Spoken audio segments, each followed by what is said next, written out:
Nearly 2,000 years ago, in a land of forests, rivers, and scattered tribes, there lived a woman who would shake the foundations of the Roman Empire. Her name was Boudica. She was not only a queen, but also a symbol of freedom, resistance, and courage. Her story begins in the land of the Iceni tribe, in what is now eastern England. The Britain of the 1st century CE was not one nation. It was divided among many Celtic tribes. These tribes shared similar customs and beliefs. They lived in roundhouses, honored their gods with rituals, and celebrated life with music, festivals, and feasts. Yet they were always ready for war. The Celts were fierce warriors, proud of their independence and loyalty to their leaders. When the Romans invaded in 43 CE under Emperor Claudius, everything changed. The legions were disciplined, armed with steel, and determined to conquer. They built roads, forts, and cities. To some tribes, this was progress. To others, it was chains. For the Iceni, ruled by King Prasutagus, Rome was a dangerous neighbor, but also a potential ally. Prasutagus tried to secure peace by cooperating with Rome. He paid tribute, but in return, his tribe kept some freedom. Beside him stood Queen Boudica. Ancient accounts describe her as tall and commanding, with long reddish hair that fell past her waist. Her piercing eyes and powerful voice could stir courage in her people. She was respected as both a leader and a mother, destined to shape history in ways no one could imagine. But peace was fragile. When Prasutagus died, he left a will. In that will, his kingdom was divided between his two daughters and the Roman emperor, hoping this would protect his family and people. The Romans ignored it. They seized everything. They stripped the Iceni nobles of their wealth, enslaved the tribe, and brutally humiliated their queen. Boudica herself was flogged in public, beaten before her people. Her daughters, still young, were assaulted by Roman soldiers. It was an act not only of cruelty, but of humiliation. For Boudica, it was the breaking point. For the Iceni, it was the call to rise. She refused to bow to Rome. Standing tall before her people, she declared that freedom was worth more than life. She spoke not as a queen above her tribe, but as a mother who had suffered the worst a mother could endure. Her words carried across the land, and tribes who had long suffered under Roman rule joined her cause. What began as the rage of one woman turned into the flame of rebellion.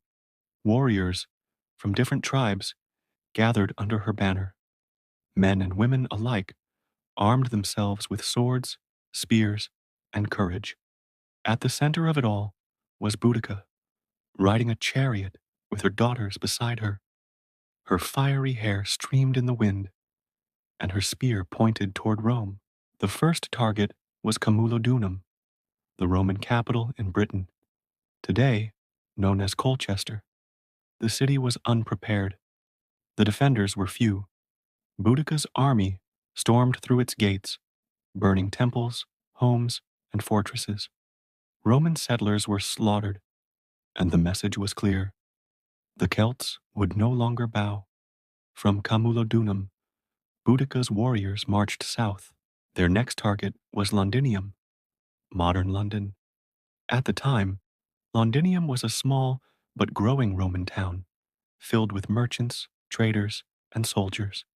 The Roman governor, Suetonius Paulinus, realized he could not defend it. He ordered an evacuation, abandoning the city. Boudica's army swept in, and once again, flames consumed the streets. London was reduced to ash. The rebellion spread like a storm. Verulamium, now St. Albans, met the same fate. Everywhere Boudica's forces went, the Romans fell back. For a moment in history, it seemed as though the might of Rome was crumbling before the fury of a Celtic queen. This was only the beginning. As the smoke rose over the ruins of Roman towns, fear spread across the empire. Reports reached Rome itself, warning that Britain might be lost. The Roman governor, Gaius Suetonius Paulinus, knew the rebellion could not continue. He gathered his legions, the most disciplined soldiers in the world. These men were trained to fight in perfect formation, with shields, swords, and tactics honed through decades of conquest. Boudica, however, was not afraid. By now, she commanded a massive force. Some accounts say her army grew to more than 100,000 warriors, a mixture of tribes united by rage and the dream of freedom. With her daughters at her side, she gave a speech remembered through the centuries. She told her warriors they were fighting not just for victory, but for justice, for freedom, and for the honor of their families. Her words filled the hearts of her people with fire. The final battle is believed to have taken place along the Roman road known as Watling Street. The Celts outnumbered the Romans, but numbers alone do not win wars. The Romans chose the battlefield carefully, positioning themselves where the terrain would prevent them from being surrounded. With their shields locked, their formations tight, and their discipline unshaken, they prepared for the onslaught. Boudica's warriors charged with courage, shouting battle cries, determined to crush their enemy. But Roman discipline proved stronger. The legions advanced like a wall of steel, their short swords striking with deadly precision. The Celts, brave but less organized, began to fall in great numbers. What had started as a fight for freedom turned into a disaster. By the end of the day, thousands of Britons lay dead. The rebellion was broken. Boudica's dream of a free Britain slipped away on that battlefield. Yet Boudica herself refused to be captured. Ancient sources say that, facing defeat, she chose her own death. She drank poison, ending her life with dignity rather than be paraded in chains through the streets of Rome. Others believe she fell in battle, sword in hand. However she died, her end was the beginning of her legend. Though the Romans won the war, they never forgot the terror she inspired. For centuries, Boudica was remembered as the woman who shook an empire. Her story was retold by Roman historians, by medieval scribes, and later by the people of Britain who saw her as a national hero.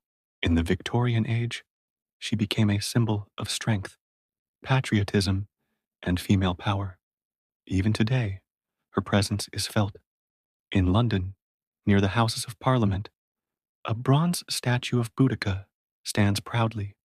She rides her war chariot, her daughters beside her spear raised high, her face filled with determination. It is a reminder that though she was defeated, her spirit was never broken. Boudica's story is not just about war, it is about resilience. It is about the strength of a woman who refused to accept humiliation. It is about the unbreakable will of a leader who turned pain into power. More than 2,000 years later, her name still inspires us to fight against injustice, to stand for dignity, and to believe that one person's courage can move nations. Boudica was a queen, a mother, a warrior, and a legend. Her life reminds us that empires may rise and fall, but the spirit of freedom never dies.